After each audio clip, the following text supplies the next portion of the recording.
তেখেতসকলক ভাড়াঘৰ দিব নালাগে আজিও তেখেতে কৈছে ক'ৰবাত ঠিক এই ধৰণৰ কথা বাৰ্তা তেখেতে কৈ আছে অত্যন্ত মানে নিলজ্জভাৱে তেখেতে এই সব বক্তব্য ৰাখি আছে মই কঠোৰ ভাষাৰে নিন্দা কৰিছোঁ তেখেতৰ এই মানসিকতা আৰু তেখেতৰ এই বক্তব্যক মুখ্যমন্ত্ৰী মহোদয়ক মই আহ্বান জনাইছোঁ আপুনি এই বিষাক্ত বক্তব্যবিলাক পৰিহাৰ কৰি ৰাজধৰ্ম পালন কৰাৰ চেষ্টা কৰক আপুনি ৰাজ্যৰ মুখ্যমন্ত্ৰী 3,40,00,000 লাখ জনতাৰ আপুনি মুখ্যমন্ত্ৰী গতিকে গোটেইখিনি মানুহৰ সংস্থাপনৰ দায়িত্ব আপোনাৰ ওপৰত এটা খাটি খোৱা মানুহ শ্ৰমজীৱী মানুহ বোনাফাইড ভাৰতীয় সিটিজেন 1/3 পপুলেশ্যনক টাৰ্গেট কৰি সেইসকলক যদি আপুনি এটা কৰ্নাৰত কৰিব বিচাৰিছে অন্য জনগোষ্ঠীক উচতাই এইসকলক কাম বনৰ পৰা বিৰত ৰখাৰ যদি ষড়যন্ত্ৰ ৰচনা কৰিছে অত্যন্ত গৰ্হিত আৰু নিন্দনীয় কাম আপুনি কৰি আছে আৰু এইটো ৰাজ্যৰ কাৰণে ভাল নহয় কোনো এটা জনগোষ্ঠীৰ কাৰণে ভাল নহয় এটা 1/3 পপুলেশ্যন মোৰ দেন 1 crore পপুলেশ্যন যেতিয়া এইসকল এটা কৰ্নাৰলৈকে ঠেলি দিয়া হ'ব এইসকলৰ ৰাস্তা বন্ধ কৰা হ'ব সেইসকলক কাম বনৰ পৰা তেখেতক উলিয়াই দিয়া হ'ব এনেকুৱা এটা পৰিৱেশ কৰা হ'ব তেতিয়া চাওক আপোনালোক অসমৰ GDP কমিব অসমৰ আৰ্থ সামাজিক অৱস্থা বেয়া হ'ব আৰু সেইটোৰ দায়িত্ব মুখ্যমন্ত্ৰী লৈ কামখিনি কৰিছে আজি যে অসমৰ এই সংখ্যালঘু জনতাখিনি এখেতসকলেই নিজৰ ৰাজ্যত এখন জিলাৰ পৰা আন এখন জিলাত কাম কৰিব গৈছে তেনেকুৱা নহয় আমাৰ অসমীয়া ল'ৰা ছোৱালী কমসে কম 10 লাখৰ অধিক হ'ব ভাৰতবৰ্ষৰ বিভিন্ন ৰাজ্যত দিল্লী মুম্বাই কেৰালা চেন্নাই ইত্যাদি ষ্টেটত হাৰিয়ানা তেখেতসকলে কৰ্মসূত্ৰে অসমৰ কমসে কম 10 লাখ ল'ৰা ছোৱালী হ'ব যুৱক যুৱতী নিবনুৱা হ'ব যিসকল অন্য ৰাজ্যত গৈ তেখেতসকলে কৰ্মসূত্ৰে আছে মুখ্যমন্ত্ৰী যেনেকুৱা ধৰণৰ কথা বাৰ্তা কৈ আছে সেই ৰাজ্যবিলাকতো যদি অসমৰ আমাৰ যিখিনি শ্ৰমিক আছে শ্ৰমজীৱী মানুহ বাহিৰত থাকে তেখেতসকলৰ প্ৰতি তেনেকুৱা যদি মনোভাৱ লয় যে বাগানী ভাইসকল 150 বছৰ হ'ল মাটি পোৱা নাই যেনেকুৱা আমি 150 বছৰ হ'লো বঞ্চিত হৈ আছোঁ একে সময়ত অসমত অহা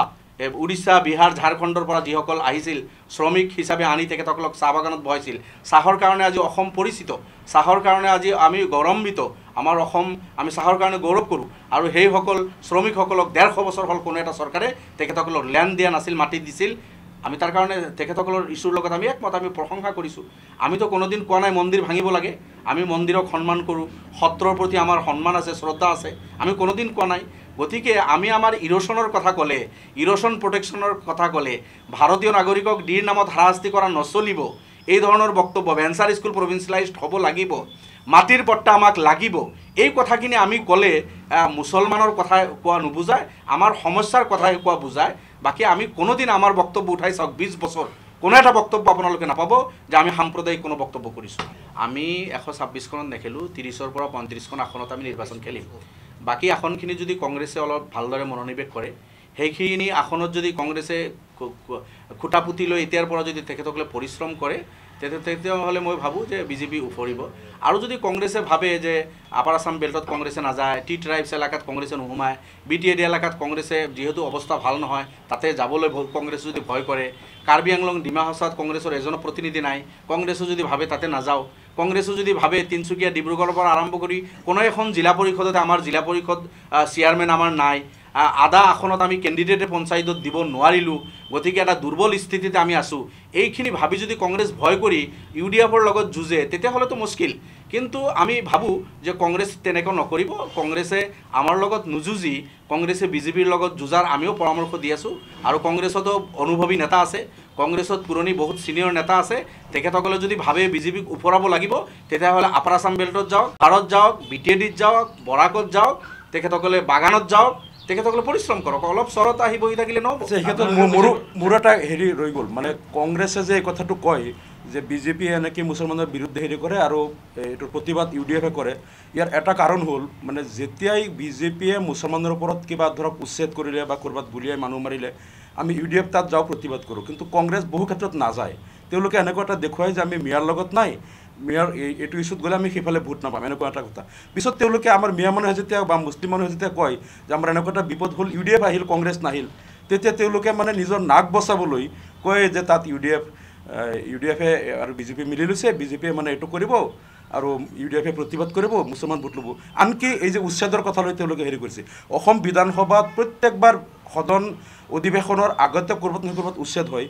আমি অসম বিধানসভাত 6 বাৰ এই 5 বছৰৰ ভিতৰত 6 বাৰ আমি এডজৰ্নমেণ্ট মোশ্যন দিছিলোঁ উচ্ছেদৰ ওপৰত আৰু অসম বিধানসভাৰ আটাইতকৈ শক্তিশালী ডিভাইচ হ'ল এডজৰ্নমেণ্ট মোশ্যন কংগ্ৰেছে এবাৰো দিয়া নাই কাৰণ তেওঁলোকে এনেকুৱা দেখুৱায় যে আমি মেয়াৰ লগত নাই আৰু নহ'লে এইফালে ভোট নাপাম। কিন্তু এই যে আমি যে 6বাৰ এডজৰ্ণমেণ্ট মোশ্যন ইয়াত দিলোঁ, কংগ্ৰেছক যদি মানুহে সোধে যে আপোনালোকে কিয় দিয়া নাই, UDF আমাৰ এইবিলাক বুলি মাত মাতে, তেতিয়া তেওঁলোকে কয়